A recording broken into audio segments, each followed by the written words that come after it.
Hey, if you wonder how you can connect the PlayStation controller into your Realme C67, first of all, you have to decide if you want to do this wireless or wired. In my case, I'm gonna do this with the cable, and first we'll have to go into the settings on our smartphone, and in the settings we have to go to the search pool and type OTG, and we have to enable the OTG connection.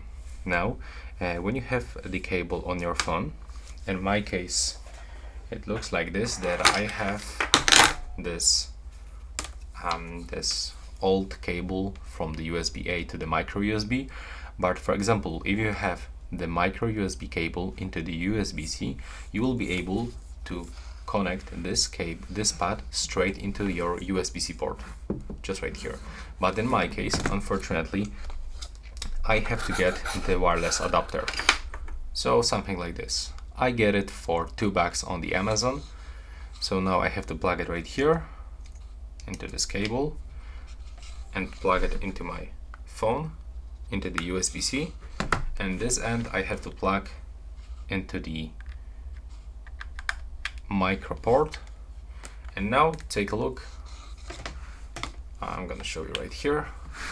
So I can scrolling by using my gamepad, I can go back, and it works without any issues. And for sure, you can use this PlayStation controller in your games. So that's how you can connect the PlayStation controller, and that's actually from the PS4 into your Realme C67, thanks to the wired method. That's all right now. Please subscribe to my channel and see you in the next one.